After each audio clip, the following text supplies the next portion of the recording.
Rádio Metropolitana, a nova rádio do Grande Porto para todo o mundo. Agora que o período de maior calor já passou, mas aquele que é, por excelência, o mês de ir a banhos se inicia, talvez não seja mal pensado falar um pouco do protetor solar. Ainda há demasiada gente a ir à praia nos períodos que são absolutamente proibidos. Demasiada gente a não colocar protetor solar e demasiada gente a achar que um escaldão é uma contrariedade menor e até ligeiramente engraçada para contar aos amigos nos jantares e convívios que se fazem depois da praia e ao longo do resto do ano. Mas pronto, hoje estou sem vontade de pregar aos peixes. E por esse motivo, vou dirigir-me antes às pessoas que já perceberam que só se vive uma vez e que, portanto, é melhor tentar tirar o máximo partido desta vida e evitar coisas que aumentem a probabilidade de ficarmos doentes ou virmos a sofrer ou morrer disso. Ou seja, hoje dirijo-me às pessoas que se preocupam com a saúde da sua pele e que procuram fazer o melhor para a proteger, mas que, às vezes, por diversas razões, podem estar a não conseguir atingir a proteção ideal. O que quero eu dizer com isto? Basicamente, coisas como: qual é a quantidade ideal de protetor solar a aplicar? Depende do tamanho do corpo de cada pessoa, mas, em princípio, no mínimo, deve aplicar-se uma quantidade de protetor solar que encha um copo dos mais pequenos, como os de aguardente ou algo do género. Outro erro frequente é quando aplicar. Para começar, não é ao chegar à praia que se aplica. É, pelo menos, um quarto de hora antes, para ele ter tempo de começar a fazer efeito. Portanto, o melhor é pôr o protetor antes de sair de casa e depois voltar a aplicar de 2 em 2 horas e sempre que se acabar de nadar, mesmo que ele diga que é resistente à água, porque é só marketing. Outra coisa, use o telemóvel para o ajudar a lembrar-se de que já passaram 2 horas, pois, de outra forma, o mais provável é esquecer-se. Outro aspecto importante, onde aplicar, no corpo todo. Dito assim, não parece grande coisa, mas o corpo todo inclui as orelhas e os pés. Pois. O peito do pé é frequentemente esquecido e depois aparecem aqueles escaldões com a marca das sandálias. E ainda pior é a planta do pé, que nunca leva protetor, mas depois fica ali exposta ao sol, enquanto estamos deitados de barriga para baixo ou a ler. No caso dos homens, a careca também é um sítio a não esquecer. Outra questão é se os sprays são tão bons como as loções. E a verdade é que ninguém tem a certeza da resposta. De modo que, em podendo, mais vale jogar pelo seguro. Já agora, experimente usar o protetor solar fora da praia. Contribui para proteger a pele do envelhecimento causado pelo sol, ficando com menos rugas e sinais na pele. E pronto, era isto. Para acabar, como já há tempo, vamos falar do objeto do dia, que é mais uma substância do que um objeto. A naloxona. Introduzida em 1971, serve para reverter os efeitos de uma overdose de drogas ilícitas, desde que administrada rapidamente após o início dos sintomas. Hoje em dia, nos Estados Unidos, a naloxona tem desempenhado um papel importantíssimo, tendo em conta a crise que se vive no consumo de estupefacientes. Até a própria Organização Mundial da Saúde a incluiu na lista de medicamentos essenciais para o bom funcionamento de um sistema de saúde. Eu sou o Eduardo Coelho e estou consigo de segunda a sexta-feira no programa Sobremesa Musical entre as 14 e as 16 horas. Retomo hoje aquele que é o tema recorrente deste espaço, as medicinas pré-científicas. Depois da acupuntura, da medicina antroposófica, da auriculoterapia, da saúde holística e da homeopatia, hoje é a vez da terapia horticultural, ou ortoterapia, da oncologia integrativa e da biorressonância. Basicamente, a ortoterapia é uma abordagem terapêutica em que a jardinagem é usada como meio para melhorar o bem-estar social, emocional, educativo, psicológico e físico do indivíduo. Embora o princípio me pareça interessante, até porque é uma intervenção barata e que não requer profissionais altamente qualificados para a pôr em prática, a documentação científica sobre o tópico é escassa. Sabe-se que a jardinagem pode ser benéfica para o bem-estar das pessoas com demência, esquizofrenia, depressão e cancro em estádio terminal. No caso da oncologia integrativa, não há um único estudo que fundamente o uso de práticas ditas tradicionais, que são aquilo a que eu chamo de pré-científicas, como complemento ou em substituição das terapias mais avançadas que a medicina tem para oferecer no tratamento do cancro. Ao contrário da jardinagem, que, Como disse previamente, apesar de não estar cientificamente documentado, me parece uma ideia com algumas pernas para andar, a biorressonância não passa de banha da cobra. A ideia de que podemos usar ondas eletromagnéticas para diagnosticar e tratar doenças não está errada. Afinal, as radiografias, as TAC e as ressonâncias magnéticas são exatamente isso. Ondas eletromagnéticas usadas para diagnosticar doenças. Mas, precisamente por isso, sabemos que há coisas que funcionam e são essas que usamos na prática médica. E sabemos que há outras que não funcionam e chamamos-lhes banha da cobra.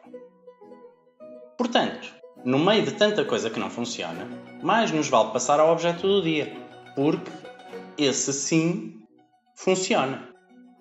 Falemos então da pasta de dentes. A fórmula mais antiga de pasta de dentes conhecida data do ano 4 d.C. Vem do Egito e é uma mistura de sal, menta, lírios secos e pimenta, tudo em forma de pó.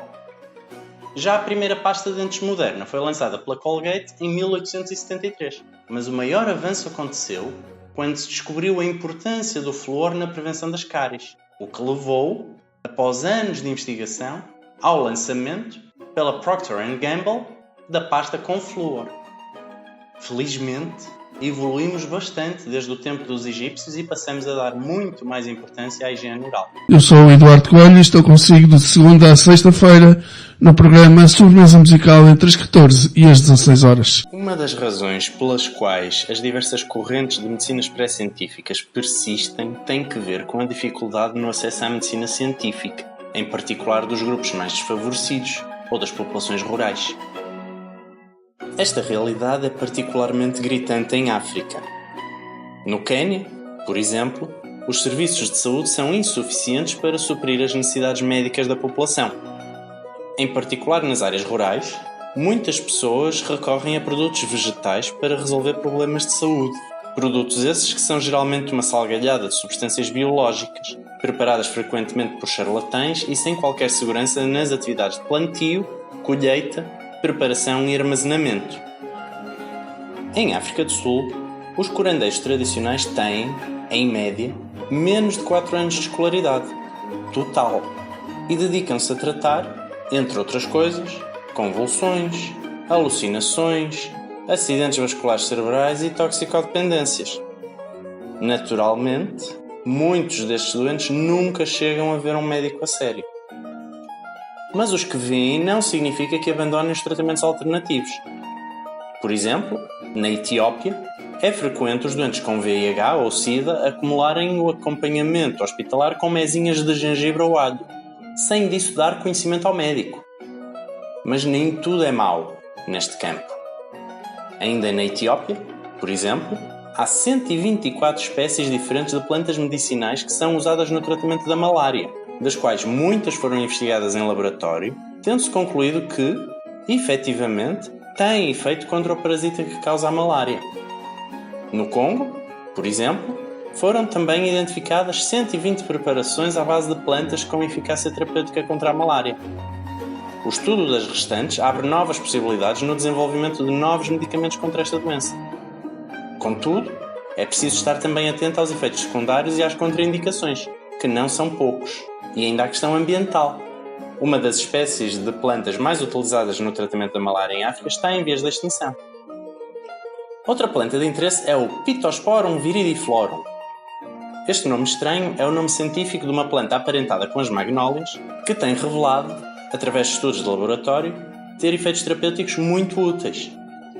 Mas, antes disso, já era usada por muitas tribos africanas para tratar os seus doentes. Nem todas as intervenções por parte de curandeiros que acontecem em África são terapêuticas, contudo. Já nem vou falar da mutilação genital, porque se tornou um assunto divulgado nas últimas décadas, mas vou referir-me à mutilação oral, que designa todas as intervenções sobre a boca, seja por dentro ou por fora. Há tribos que fazem tatuagens nas gengivas, outras que afiam os dentes incisivos, ou que arrancam os caninos. Há também tribos que enfiam pratos ou espigões no lábio inferior, o que requer também a extração dos 2 incisivos frontais, até porque, se não o fizerem, eles acabam por cair na mesma, sucumbindo ao peso que sobre eles é exercido. Como falamos de muitas substâncias que se usam em África, hoje o objeto do dia é também uma substância, a vitamina A. A deficiência de vitamina A causa cegueira noturna e aumenta a suscetibilidade a várias doenças infecciosas, incluindo o sarampo, a malária e a diarreia.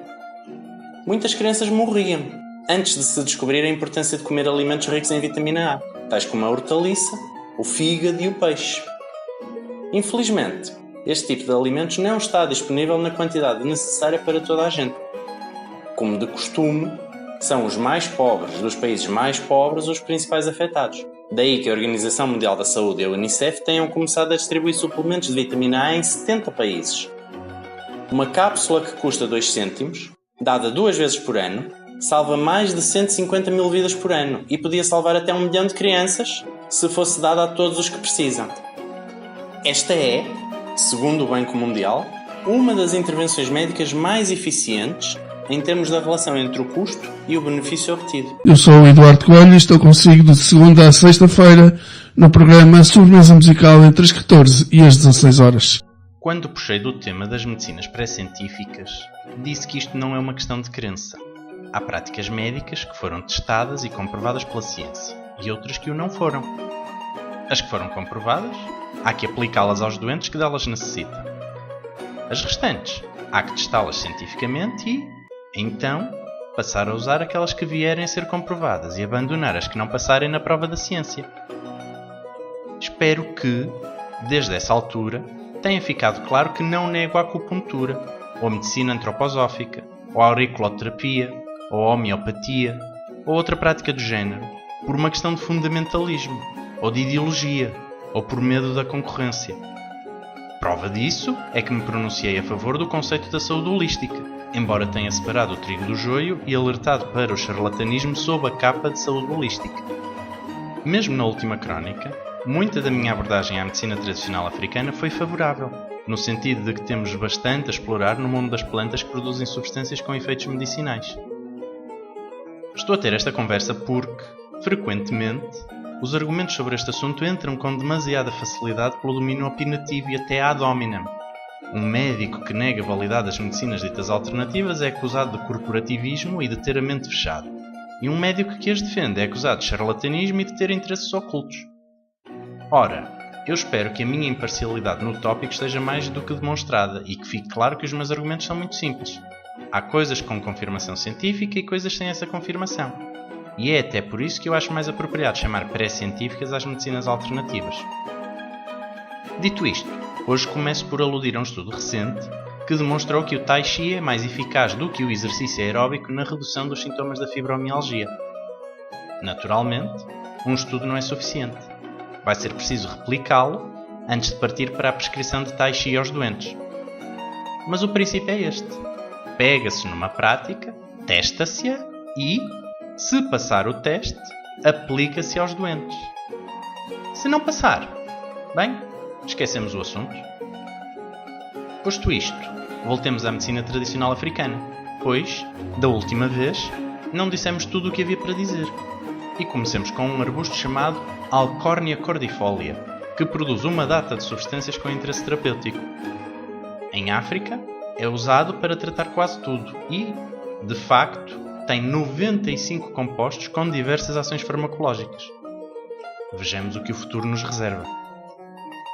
Já não vou ter tempo de falar de mais nenhuma planta africana, para ainda poder ir ao objeto do dia. Fica para a semana. Terminemos então, como de costume, com o objeto do dia. Hoje, a bomba d'água. Tudo começou em 1864, quando o médico britânico John Snow, que sabia algumas coisas, suspeitou de que o surto de cólera que assolava Londres nessa altura estava a ser espalhado por água contaminada. Para provar a sua hipótese, ele recolheu informação hospitalar sobre se as vítimas da cólera bebiam água da bomba comunitária da Broad Street e desenhou as mortes como pontinhos no mapa da cidade.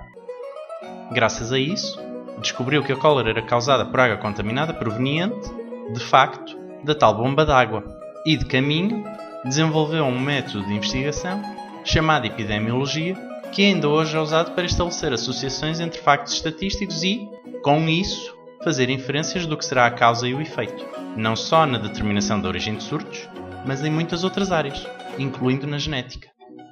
Eu sou o Eduardo Coelho e estou consigo de segunda a sexta-feira no programa Sobremesa Musical entre as 14 e as 16 horas. Hoje, quero falar um pouco mais de medicina tradicional africana, mas, antes disso, só fazer um pequeno parênteses para dizer que o Ministro da Saúde parece ter descoberto, finalmente, aquilo que eu já disse em junho passado, que mudar o Infarmed para o Porto é idiota. Dito isto, falamos de medicina tradicional africana. A África é um mundo. Há imensos aspectos de interesse nas práticas tradicionais, um pouco por todo o continente. Há mais de 5.400 espécies de plantas utilizadas na medicina tradicional africana, mas muito poucas foram ainda investigadas cientificamente e muito menos comercializadas. Por exemplo, a tribo dos Masai, no norte da Tanzânia, faz uns chás e umas sopas com plantas medicinais, muitas das quais têm efeito antimicrobiano, o que pode ser útil na produção de novos antibióticos, já que os que temos caminham para a extinção. Em vários outros países africanos, há um arbusto, a que os nativos chamam qualquer coisa como ameixa amarga, que também produz substâncias com efeito antimicrobiano. Outra área de interesse é a da doença do sono, onde são conhecidos nada menos do que 48 compostos existentes em plantas diferentes, que são usados pelos curandeiros tradicionais para tratar os casos que vão surgindo. Por toda a África, contrariamente à intuição ocidental, muito agarrada às imagens de fome e guerra dos anos 80 e 90, a diabetes é hoje um importante problema de saúde. Mas o acesso aos medicamentos de que dispomos por cá é muito reduzido, devido ao seu custo, o que torna a medicina tradicional o único remédio para muita gente que precisa. No Gabão, por exemplo, há 69 plantas diferentes que são usadas no tratamento da diabetes. Mas destas, que se saiba, só 8 têm comprovadamente algum efeito útil. No Mali, há várias plantas que são usadas para ajudar a cicatrização de feridas. E há estudos sobre o efeito farmacológico e tóxico de vários compostos provenientes dessas plantas. Outra planta muito usada um pouco por toda a África é a árvore das salsichas, da qual já se identificaram aproximadamente 150 compostos com ação anti-inflamatória, analgésica, antioxidante e até contra o cancro. A principal área, em África, onde se concentra a flora com propriedades medicinais é o sul do continente. Por exemplo, é daí que provém a galantamina, que é usada no tratamento da doença de Alzheimer. Mas a planta que lhe deu origem é venenosa. O problema das plantas medicinais usadas na medicina tradicional africana é que, como não estão bem estudadas e são aplicadas aos doentes integralmente, em vez de se isolarem as substâncias úteis, são administradas aos doentes também as partes tóxicas. Como sucede com todas as práticas sem comprovação científica, os curandeiros africanos, às vezes, fazem mais mal do que bem, e não é só pela toxicidade das plantas medicinais.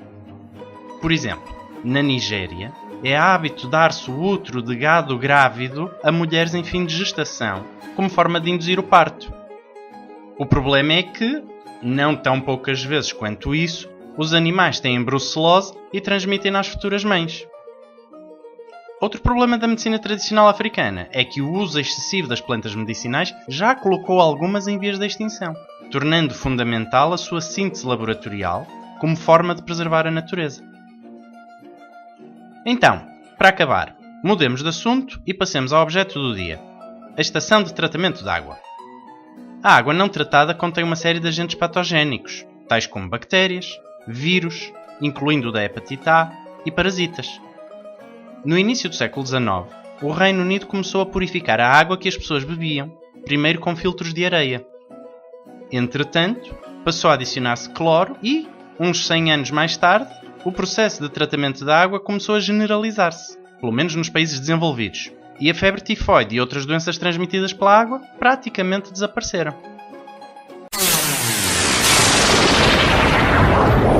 Metropolitana, a rádio feita a pensar em si.